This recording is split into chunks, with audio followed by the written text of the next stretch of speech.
October 18th, 2012. This is the Hermetic Hour. I'm your host, Poke Runyon, and tonight we present another appreciation of a magician and a writer on magic who influenced modern Hermetic philosophy and practice. In this particular case, Paschal Beverly Randolph. Born 1825, died 1874, or maybe 1875. He's the man to whom we owe the most, and we have remembered the least. He was a genius, he was a scoundrel, he was a best-selling novelist, an idealist, and a marvelous clairvoyant. And he was a champion of women's rights, but he was also an advocate and a teacher of sex magic back in the Victorian era. He supplied most of the practical teachings for the Hermetic Brotherhood of Luxor, and also influenced Theosophy, the Golden Dawn, Franz Barden, Aleister Crowley. He introduced concentration techniques for use with magic mirrors, but he also experimented with and recommended what are now illegal drugs. He was the bastard son of a high-ranking white politician and his beautiful African-American mistress. Randolph's life would make an exciting epic film. He was a merchant seaman, a world traveler, a spiritualist, an alchemist, and a mysterious celebrity that inspired and empowered magic into the early 20th century. So, as we said, tune in and find out where the secrets really came from. And oh boy, that is, Randolph is still an embarrassment. He's an embarrassment because so much of magical methods and practices that we think were developed by the Golden Dawn or Franz Barden and Crowley. Actually, they were originally developed by Randolph. We'll get into that as we get into this. Now, Randolph,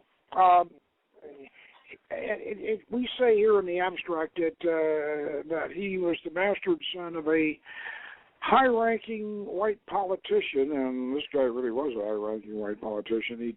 He was one of the original George Washington crowd, and his beautiful African American mistress sounds kind of like Thomas Jefferson, doesn't it? Except that Randolph's mother. Randolph claimed she was a mixture of Irish and English and American Indian and finally Madagascar, and that I think is primarily Madagascar because Madagascar has quite women, the queens of Madagascar were very, very magical, very powerful women. And Randolph's mother was quite an influence on him because, of course, she raised him. His father just, paid the bills, and that was it. He didn't want anything. So she raised him, and he just idolized her and probably picked up, if you want to get Freudian about it, he probably picked up his messianic complex in that regard. But she told him all kinds of romantic stories, and so Randolph became. He was self-educated, but he had a beautiful heritage of romantic tales from his mother, and he idolized her. So that's where he got started. But now, when he was 12 years old, he shipped out as a cabin boy on a sailing ship. Oh boy, and that was no fun. And so for the next 10, 12 years, he was a merchant seaman all through his young life. He grew up before the mast, and that was a tough life, but it was also a very romantic life. He sailed all around the world, and he was a real adventurer.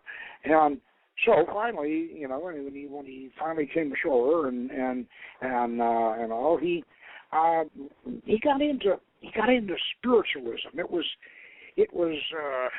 the rage at that time. Now, this was about the 1840s, and the Fox sisters, of course, had started this thing off, and this was spiritualism, as you remember. This was an American thing. We stole the march on the Europeans in the spiritualist movement. So we had tables tapping and trumpets floating around in the air and ectoplasm spilling out of people and all kinds of crazy stuff. So Paschal Beverly Randolph, he realized that he was a clairvoyant, and he started getting into this and had quite a talent for it. Now, one of the reasons why Randolph became such an influential and powerful magician was because his clairvoyant ability was really remarkable. Now, by the time he got over to Europe, he could play chess blindfolded, and beat most anybody that played with him. He was a very good chess player, but they could blindfold him, and he could play chess blindfolded. He was able to just do astounding things clairvoyantly, and so this gave him an entree, and so after a stint as a spiritualist in the United States, he decided that he would go over and find out what was going on over in Europe. So he hopped the ship and off he went and got to London and Paris. And by the time he got to Paris, this was where the mesmerists were still really going at it, and they had the tubs and the rods and all that. I wonder if we can do that with galvanized tubs and rebar. I don't know. What do you think, Mike? Get some tubs and put some rebar in there. Maybe we could do that. I don't know. But anyway, the mesmerists were magnetizing. The hypnosis was still primarily in the mesmeristic mode, and so he became fascinated. Randolph became fascinated with that, and he had a kind of a medical bent. He eventually became a doctor, but he was really interested in the French clairvoyants and the French spiritualists, because they were picking up on the spiritualist thing from the United States. And in France at that time, in Paris and in Marseille, I suppose, too, there was a group of decadent French intellectual dilettantes who called themselves the Hashashin, and they were all smoking hash, and they were doing various kinds of scrying and magic and one thing or another. So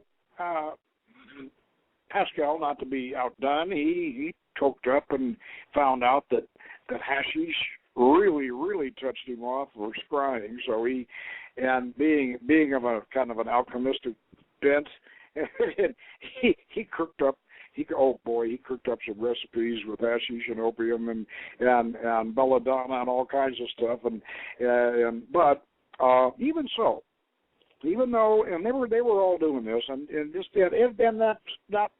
stuff was all legal at that time. And so Paschal really made himself a reputation in Europe because of his clairvoyance, and he picked up a lot of their techniques. And then he decided that he would go and he would do the grand tour. Now what the French, the Hashashin especially, these left bank French Bohemians, what they were doing at that time, they were in their Oriental kick. And so it was fashionable to go and do the Middle East. And Paschal probably rubbed elbows or knew one of my favorites of that crowd, Gerard de Nerval, who brought back the temple legend, the Turkish version of the Masonic legend, that probably came from the same place that Randolph eventually went. Randolph went, whether he followed Nerval or whether he went afterward, I'm not quite sure. But anyway, he got over to Syria. And Syria at that time was just as diverse as it is now. Of course, now all the little sects are fighting each other. But at that time, all the little sects were fairly peaceful. So he wandering around Syria, Randolph ran into, I can't pronounce the name of these people. It's a very small little sect, but it's the Anserotic sect, and he developed what is called the Anserotic mystery of sex magic. Now, this is really, I mean, there really is such a little sect. I mean, there are lots of little sects in Syria that do weird things, like the Druze, and then there's a few Yazidis in there, and there's one thing or another. There's all kinds of weird stuff going on in Syria, including the Syrians very much wanting to get rid of that Russian naval base that nobody will tell us about. But anyway, he got in with the Anserotic people, and they introduced him, or at least he rhapsodized about this beautiful, voluptuous Arab girl who introduced him to their love magic. Oh, boy. Now, this form of sex magic is quite probably where Karl Kellner got his, got what eventually became the OTO's sex magic, probably the source of it. But what it amounts to is this. It's not like Eastern sex magic where you have the Shakti and the Shiva, and you try to transmute the sexual experience after 44 minutes of wiggling and jiggling and trying very, very hard, gritting your teeth and trying very, very hard not to do something. And you transmute this into some transcendental experience, oh boy. Well, that's pretty much, that's Eastern sex magic. Well, Western sex magic is based on this Anserotic idea of, and this is what Randolph was really, eventually became an evangelist for this kind of thing, was that the man and the woman do this together. The OTO never seemed to understand that, but I mean, the man and the woman do this together, and they both manage to come to an orgasm at the same time. And at the time that they're doing this, they're thinking about and concentrating on what they want the result of the operation to be. In other words, the creation of the magical child. And then when they have the orgasm, this empowers the magical child to accomplish what they want. Beautiful. I mean, great. And that's essentially what our version of sex magic that we use today, at least in the OTA. Anyway, I mean, that's just, now we're not going around having orgies now. Don't get that idea. This is just, this is theoretical, and do it on your own if you're married at home. Don't but anyway. But this is what Randolph came up with. And he just was so impressed with this, and he loved women, of course, and he was kind of a feminist. I mean, he really was an advocate of women's rights and all that. Eventually, was a strong advocate of freeing the imprisoned Victorian women from this prudish kind of missionary position, do your duty, and then the husband rolls over and goes to sleep in his nightshirt and his nightcap, and that's the end of it, He was trying to free women from this, and this Anserotic method of sex magic was really, really, it's a wonderful thing. And so he became, when he came back to this country, he became an exponent of this, and he wrote it up. And he had it. He was a novelist also. Very romantic, from all those stories his mother told him and all. He was a great writer, and very, very mystical. And so he wrote a series of novels in which he promoted this idea, and he created a system called Euless, and he had a little group, private group that he called the Brotherhood of Euless. Now, Euless kind of derives from the Eleusinian mysteries, a little bit, but also Randolph, he said he was a Rosicrucian. In fact, he actually founded the oldest Rosicrucian fraternity in this country. He really did. That's Swinburne Climbers Rosicrucian. And, of course, they disavow his sex magic now, but they were founded by him, and they're still around. In fact, they're not too far away. If we got in the car, we could drive down there before the sun comes up, I think. But anyway, the one thing, though, I want to point out about Randolph, because he was such a clairvoyant, because he was in tune with infinite universes, he had the concept of the multiverse before quantum physics came along, and he had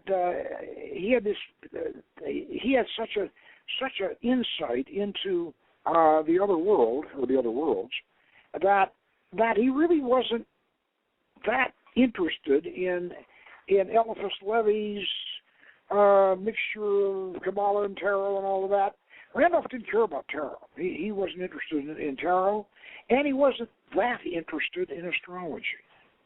And that's kind of a shame, because he was Hermetic, and as we all know, Hermetic art science is astrology is a bedrock. So it's kind of a shame that he wasn't. But because he was getting most of his information not from studying old books, but from scrying. He was getting this on the astral, and yet what he was getting was very, very, very valuable. Now, something else I want to point out too, and I don't want to give you the wrong impression that this guy was just that he was just off in scrying all this stuff and didn't know anything about anything else. No, he was very well read, and also too, and this is important, very important. Randolph, even though he was a marvelous clairvoyant, probably just as clairvoyant as Barden ever was, I'm sure he was. But still, Randolph knew how to train people to scry. And he established a training course that includes the elements, all of the basic elements that you find in Barden, all of the business of this Western form of yoga, this Raja Yoga for Westerners, all of this Randolph did. And as far as I know, he was the first one to do it. Now, this is it comes as a kind of a shock to some people when they read Randolph. By the way, let me recommend, well, I'm at it right now because we're talking, those of you who really want to dig into this, and it's really a revelation, you'll love it. There are 3 books that I want to recommend to you. The first one, great big fella, Paschal Beverly Randolph, a 19th century black American spiritualist, Rosicrucian, and sex magician, by John Patrick Devaney. That's Deveney. And this is published by State of New York Press. That's a Sunny book. And this is a wonderful book. It's really, really good.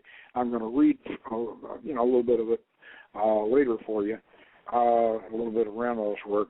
Now, let's talk about the other 2 books that I have that I think along with this, that you should have in your library, or you should at least check out and read. Related, the Hermetic Brotherhood of Luxor, Initiatic and Historical Documents of an Order of Practical Occultism. This is by Jocelyn Godwin, whom I'm sure you recognize, Christian Chanel, and, again, John P. Devaney. Now, the 3 of them got together and wrote this book. the Hermetic Brotherhood of Luxor, which we'll talk about right after I get the third book for you here. Then we'll talk about the Hermetic Brotherhood of Luxor and where Randolph figures in that. Now, the third book is Sexual Magic, Paschal, Beverly, Randolph, and this is translated, edited, and introduced by Robert North. And this book, I think, at one time it was very, very hard to get, but I think you probably can find it. It was published by Herman Slater, the Magical Child Publishing Company in New York, and Herman Slater, or as we used to call him, Slurman Hader. He's dead now, but he did do a few good things. One thing was published in this book. Now, this book, Sexual Magic, it's very important, and you should have it. But you should also be aware that it came out in 1931 in France, and it was the production of one of Paschal Beverly Randolph's students, Maria Naglowska, who was a kind of a later-day Blavatsky, and she was a follower of Randolph. So it may have some Naglowska in there along with the Randolph, especially in the sense that there are a number of astrological aspects to the sex magic positions which Randolph probably would not have been interested in. But regardless of that, most of it, and the authorities like Devaney and Godwin or some, they agree that most of this is Randolph. So, but you're going to find, as I say, in the Sexual Magic book, you'll find some remarkable material, especially a description of the ninth degree, which is almost. Well, it could come directly from the OTO, but however, be aware that Randolph's concept of what the OTO calls the ninth degree is different in the sense that it is essential in Randolph's concept of that operation, that the man and the woman should work together, should visualize together, and should bring their orgasms should be timed so that they occur simultaneously. This is not, that I know of, this is not OTO practice. And if they have developed it, well then, thanks to Randolph. But it certainly is, I think, the way that it should be done. So let's talk about the Hermetic Brotherhood of Luxor a little bit, because you can't get away from the Hermetic Brotherhood of Luxor when you're talking about Randolph. Now, the Hermetic Brotherhood of Luxor has a very cloudy history, and we're still trying to figure out whether there was an earlier Hermetic Brotherhood of Luxor, which Blavatsky claimed to have been inspired by. You know, of course, that Blavatsky originally, in her ISIS Unveiled period, back before the Civil War and back before the Sepoy Mutiny and all that back in then, she was actually kind of Western. She was Western on an Egyptian, kind of an Egyptian base, and she claimed some connection with this Hermetic Brotherhood of Luxor, and yet the first we begin to hear about the Hermetic Brotherhood of Luxor was about 1840, about the time Randolph was getting started, and it was supposedly founded by a Polish Jew by the name of Bimstein, who called himself Max Theon. Now, Max may have been a Polish Jew, but he hung out in Morocco, and he was one of the Maghreb, that fertile area of Morocco, that Algeria that sort of sticks up, and it's kind of like Spain. And it's a different ecozone and a lot of cosmopolitan. It's very cosmopolitan, Casablanca and all that. And Maxion was a Moroccan, a Moroccan Jew, and he is apparently the godfather of the second emergence of the Hermetic Brotherhood of Luxor.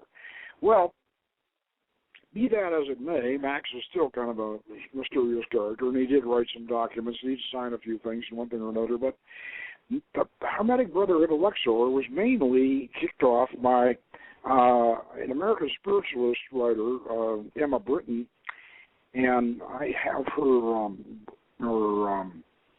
Art Magic. This is a little book, Art Magic, which is really fascinating. But Emma Britton and this fellow Davidson and Thomas Burgoyne, and they were the ones who started the Brotherhood of Luxor, and it started off and did a lot of its doing through the mail as a correspondence course. Now, if you're kind of wondering, well, this sounds a lot like Amwork, well, I think Amwork is probably influenced by the Brotherhood of Luxor. Crowley certainly was when he tried his. Crowley's AA is halfway between the Brotherhood of Luxor and the Illuminati. That's halfway between those two systems. And but the Brotherhood of Luxor starts off as an American, good old American, mail order course. And, of course, they advertised, and they charged pretty healthy fees, and they'd initiate you and teach you through the mail. And that was their main thing. And meanwhile, Paschal Beverly Randolph is publishing these novels that include all this sex magic information and occult. So, whether or not the Brotherhood of Luxor ever actually had any official arrangement with him or not, we don't know. But they sure as heck used his material, and his Randolph's material and his magical instructions were making up a lot of their curriculum was Randolph, and eventually. And, of course, a lot of that curriculum, by the way, is published, and you can read it, because the Hermetic Brotherhood of Luxor, the book by Godwin and Channel and Devaney, has all of the surviving documents of the Hermetic Brotherhood of Luxor are in this book. And, of course, all of them aren't, but all of the surviving ones are. So you can read, and maybe I'll read a little bit out of the Hermetic Brotherhood of Luxor, but I don't know whether we have time for that. But what happened with them? Well, Davidson, one of their founders, he was not only selling the Brotherhood of Luxor lessons through the mail, he was also selling some other stuff, and he went to jail for mail fraud, so that didn't set too well with a number of people, and that kind of tended to discredit the Brotherhood of Luxor a bit. But Blavatsky was rising up at the time, getting the Theosophy movement going, and the Brotherhood of Luxor, she just, they really were at odds. That was she considered a major competition. Now, Randolph and Blavatsky, there's a bunch of myths about Randolph's big feud between Randolph and Blavatsky. Let's mention a few things first about that, though, that there are similarities. And there is, I think that most everybody that really studied this has agreed, somehow or other there was some connection between the two of them. And Randolph influenced her, and whether or not they actually corresponded or not, there was definitely some kind of connection. One of the reasons is that both of them came to the same conclusion on Spiritism around about the same time. They began to realize that Spiritism was turning into 80% fraud, and that these people really weren't getting the spirits of the dead. And a lot of times they were just getting, elementals and projections from other magicians and stuff like this. And so both Blavatsky and Randolph both discredited American Spiritism. And this, of course, didn't sit too good with some of the Brotherhood of Luxor people. But then again, Blavatsky and Randolph both had similar views on reincarnation, and they similarly altered their views on reincarnation. And so you really, in a way, you're wondering, is there some connection or isn't there? Well, anyway, a myth arose, however, that is rather fascinating. Randolph, in his later life, he had quite a bit of success. He was even a friend of President Lincoln's, and he got all through the Civil War, and he was doing fine somehow or other during the Civil War, and he had a good practice. And, of course, he was kind of a snake oil salesman. God, he charging incredible prices for his hashish and opium and belladonna concoction. The prices he was charging were outrageous. But still, he was doing pretty well. But then after the war, a whole series of things went wrong in his life. And he finally ended up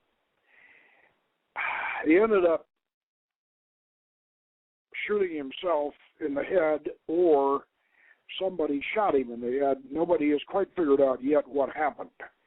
One story is that he was having an argument with his next-door neighbor and out in the front yard, and he pulled out a pistol and a revolver and shot himself in the head. That's the most simple story, but that's not. There are people who believe that he was actually murdered, and then and it's never been settled.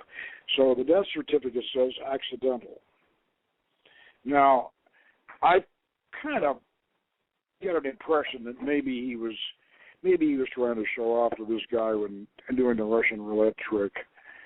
And the problem, of course, with doing that is that if a little bit of lint or something gets in the revolver, and oh boy, So he might have been doing something like that, but whatever it was, he shot himself in the head, or somehow got shot in the head, and that was the end of him in 1875. Now, the myth grew up, and I think Maria Naglowska was somewhat responsible for starting this or spreading it around, that he and Blavatsky were having this tremendous feud, and that Blavatsky was over in Adyar, India, in 1875, supposedly, and she was sitting down with Alcott and somebody else, and all of a sudden she said, "He's shooting at me, and now the devil has him." Well, and by the way, when she said he's shooting at me, she used the N-word. I'm not going to use it, but anyway, that's the story. He's shooting at me, and now the devil has him. As if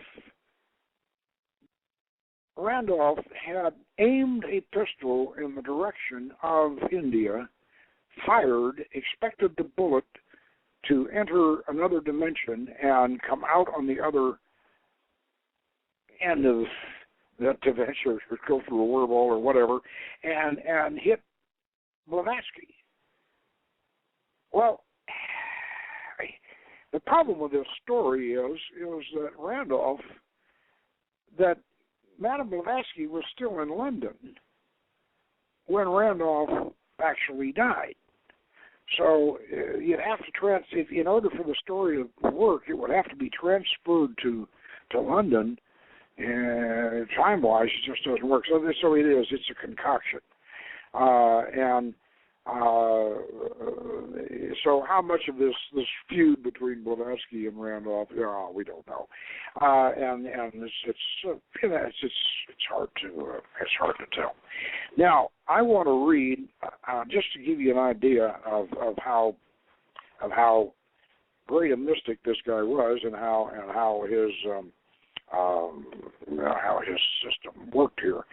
Let me read a little bit on this Ansoretic mystery here, so you will get the idea. This is from Paschal, Beverly, Randolph book, by the way, and you get an idea of just exactly what he's talking about and how he wants to describe it.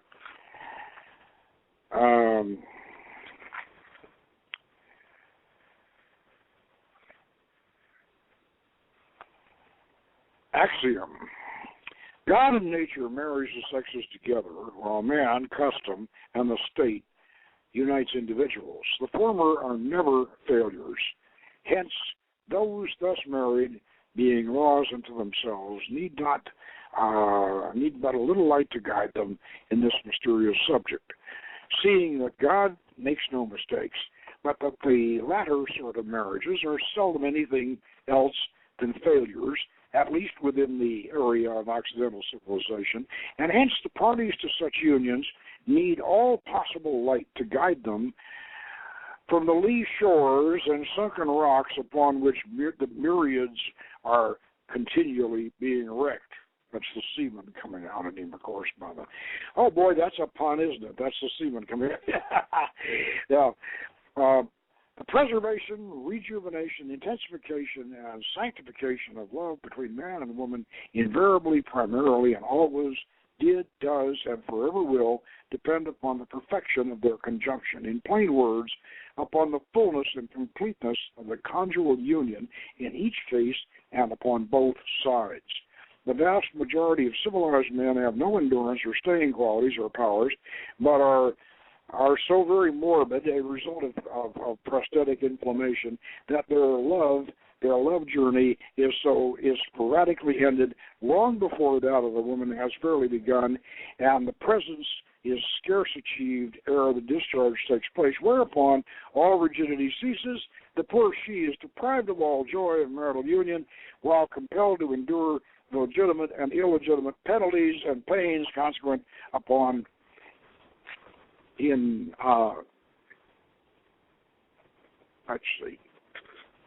infected power can and will descend into the soul. Did I get that right? No, I didn't.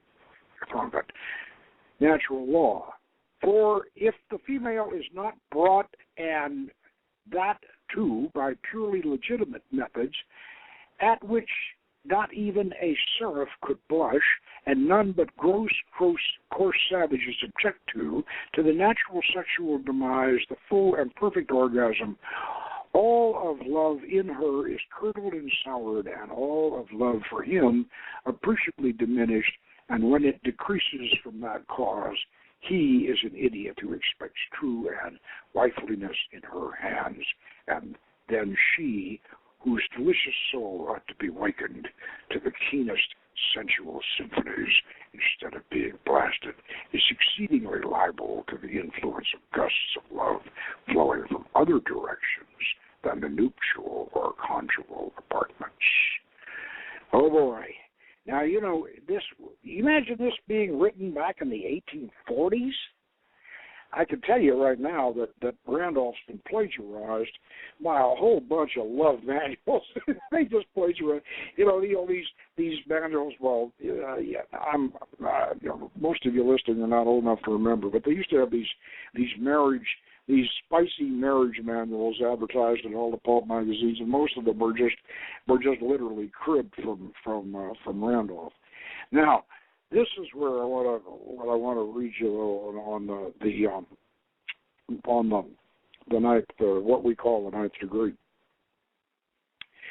Some people desire to attain mystic power through their own regal road, They long for that grand mental force which will enable them to scan the mysteries and sweep the floors of the sidereal and spiritual spaces, but are impatient of the methods.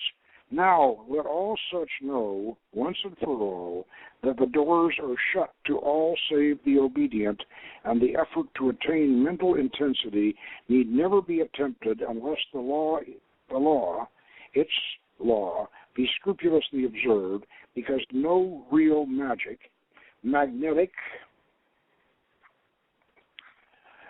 power can or will descend into the soul of either, except in the mighty moment, the orgasmal instant of both, not one alone, for then and then only do the mystic doors of the soul open to all the spaces.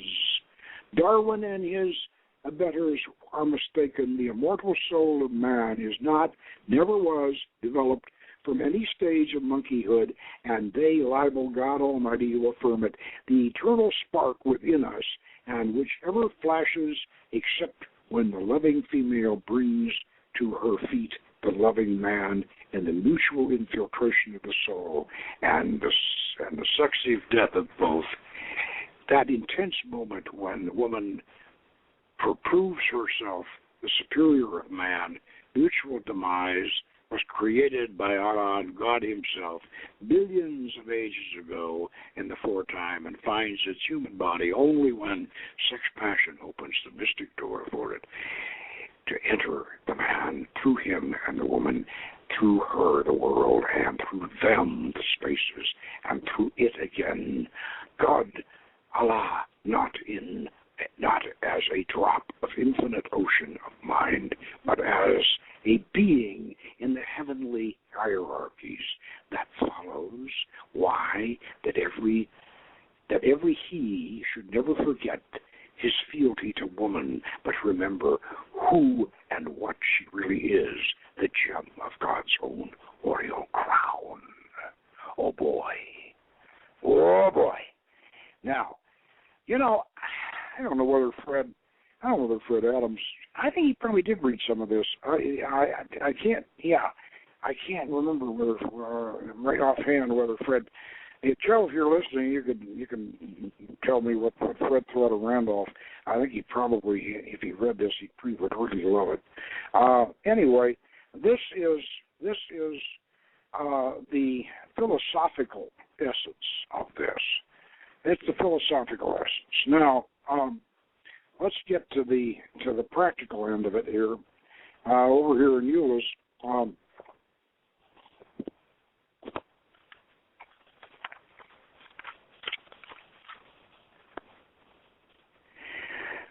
I'll get to a little bit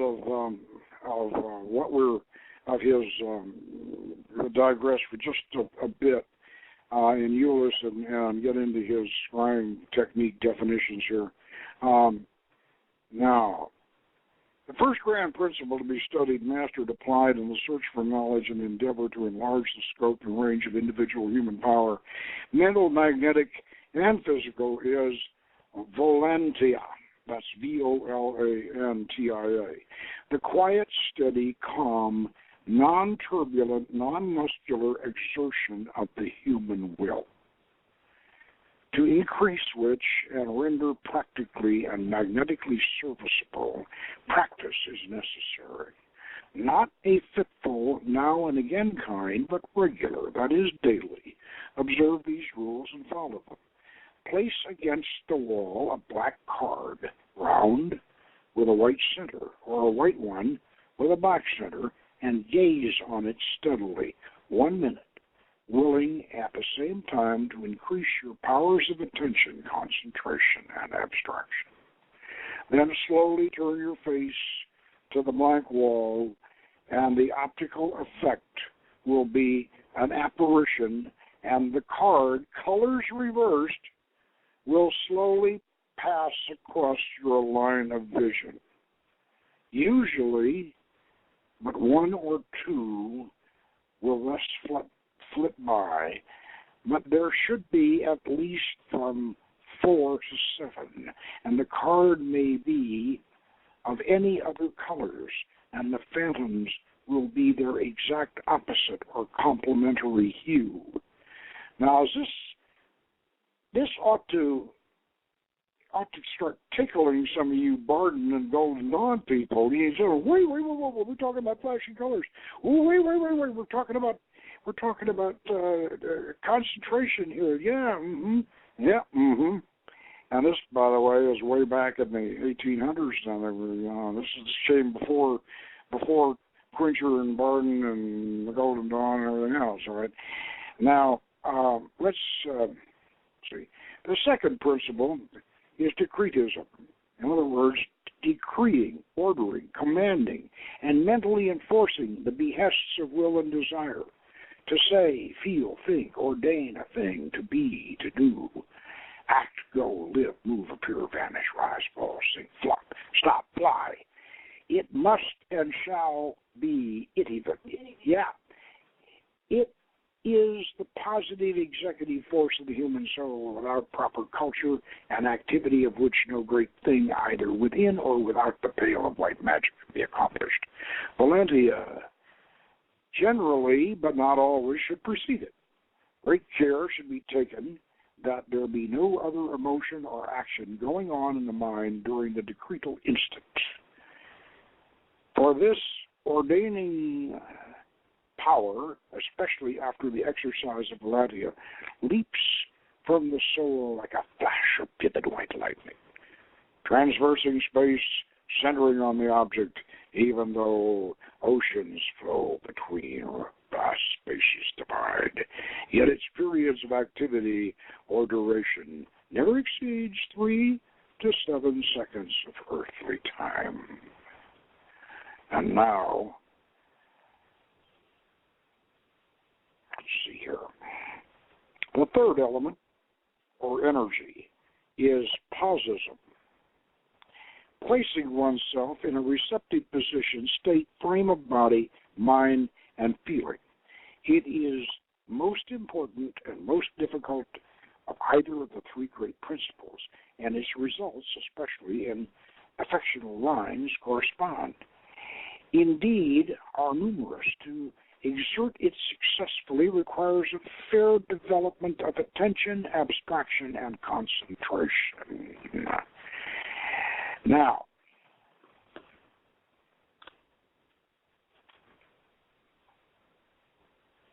let's get over to breathing. Fourth principle, breath power. We breathe two kinds of air, mingled with a greater to lesser extent. First, common atmospheric. Second, magnetic, electric, ethereal in combination. And by the way, all this magnetic, electric stuff, this is the first sustains the life of matter, sensation, the second that of soul and emotion, and the higher, inner, deeper part of man, that portion of us which laughs at wealth, honors, titles, time, and concerns itself only about infinite and eternal interests. The first gives force, the second generates power. And it is possible to fill the lungs, therefore, the brain, with this last, sifted from the first, and thus the soul with sensitive ability and inclination, with a loftier kind of trance power, the sacred sleep of Siliam. See, he's getting a lot of this from those Ansars over in Syria. Gosh, I hope those people didn't get wiped out lately. I hope they hang on and survive. And the Meseratic states limit and bounded. And that great flight power wherewith it can reach infinite altitudes and sweep with mystery vision, the amazing rain of stellar galaxies falling down the deep, the sleep of Sialam, now that's it, Sialam, wherein man may gain whatever of knowledge and power he wills, which lies within his soul's capacity of comprehension and making use of. Now, by slowly, regularly breathing, two things occur. First, you gain lung, therefore physical life power, and the origins of an instant extract of the vif of the air. And the vif is italicized. and immediately discharge their accumulated load of carbonized air, and the exhalant movement is always longest in natural breathing. That is, the foul air is longer going out, and the fresh air is coming in. But if you wish to gain the interior worlds and have more ethereal life than mere physical, the slow breathing must go on for 7 to 10 minutes at a time. And to obtain the better influence, the heavings of the chest should be regular, and the inspiration of the out-breaths be of equal duration, and in this way first fixing some object to be obtained in the mind, and the shifting process will go on in the ethereal air, retained in the lungs, brain, nerves, until a reserve force enough is gained to have new power, enabling the soul to subdue sense, afford a pure intellect, an ability to take lofty, prolonged, and heaven-sustained flights in the blue empyrean, or indeed in any direction fancy or inclination prompts or necessity suggests.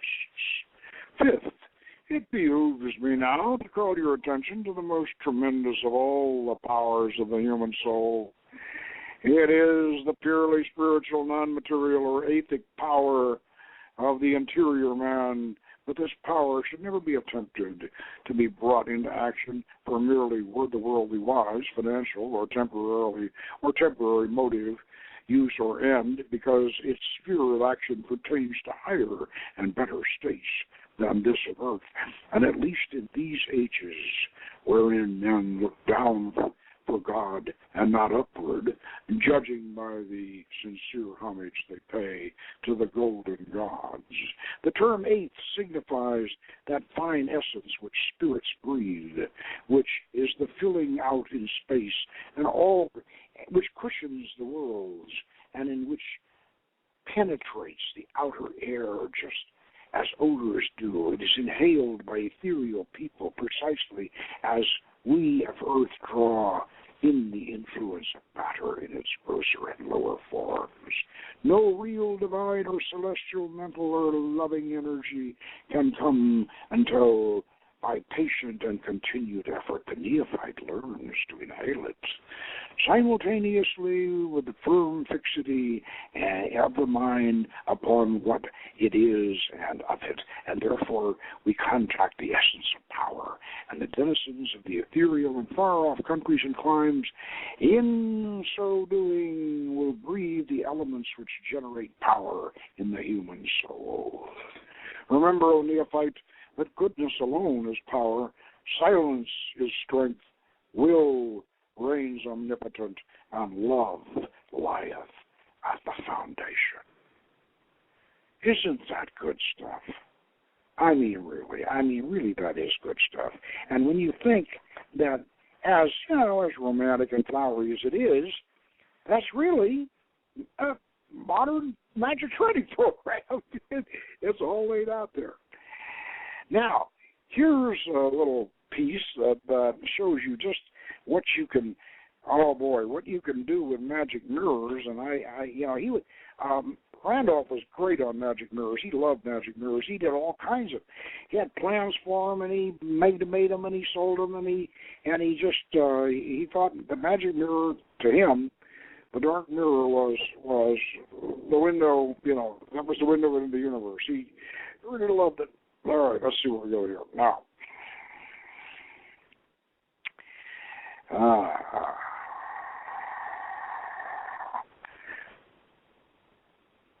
nor do I conceive such potencies to be ascended human beings who once dwelt in flesh and blood bodies, lived and died and rose again, but I mean that there are electrical, ethereal, non-material universes beyond the matter island, floating like eggshell scallops on the breeze of the azure sea, as far grander, vaster, more magnificent and mysterious than this of ours, with all its amazing splendors, all its myriad galaxies, all its rainstorms and starry systems, its incomputable distances and stretch fathomless centuries, as this of ours is superior to an anthill in an African jungle. That there are hierarchies, armies of them, potencies, powers, vast intelligences, not of human or material geniuses, before whose awful grasp of mental powers, before whose amazing sweep of mind the grandest intellect earth ever did or can produce is as a pebble to a mountain range, a tiny dewdrop to the almighty rush of ocean's waters, a gentle shower to a tempest of rain, a zephyr to a raging typhoon. Oh boy, you got a lot of metaphors here, and its devastating march over lands and seas. These beings may be the arbiters of destinies of worlds, and I believe that they are the originators of many a drama fruitful of good. But how do you know that such things exist? Because first, in the sleep of Sialam, I and others have seen them, and we know they were not of this or similar earths, because they were organically different and look no more like a human apparition than a Negro does like a Kalmuk Tartar. They sense the future. They reveal things infinitely grander than do the spirits. They know the future. Man, embodied or not, is unable to sense it. They declare that soul power and sex power are coefficients and codependence. Their own sex systems corresponding to our pubic region is in the side near the heart and serves but one purpose, while ours serves three: the essential, the sensual, and the sensitive. They cannot be contacted through circles, mesmerism, or by any so-called spiritual notice, but only through the sleep of Sialam, induced by mirror gazing, or through the mirror itself. We know they are superhuman in power, stature, form, shape, mind, intelligence, wisdom, and energy, because they teach superhuman knowledges, and contact with them makes man better and wiser, while spiritual contact does not always. And we are just about at the end of our show here, and I think we've really had fun with old Paschal Randolph. And so next week we're going to have another one of our instructive recaps. And what's up for next week? What? Oh, Prince of Cod. Oh boy. So yeah, that was good for. Okay, that was good for a good introduction to Prince of Cod. Prince of Cod and the Magic Bow next week, and meanwhile, good magic. Napa pura calidad. Dale más vida a tu carro con Napa. Aceite convencional para motor Pensoil por solo $3.49 el cuarto. Además ahorras $10 por par, llevándote los limpiaparabrisas Bosch Evolution Beam. Lógralo con Napa. Pura calidad. Oferta válida hasta el 28 de febrero. Precio general en los diferentes estados. El precio no incluye impuestos aplicables ni cargos por reciclaje. Ver tienda para detalles. Napa pura calidad.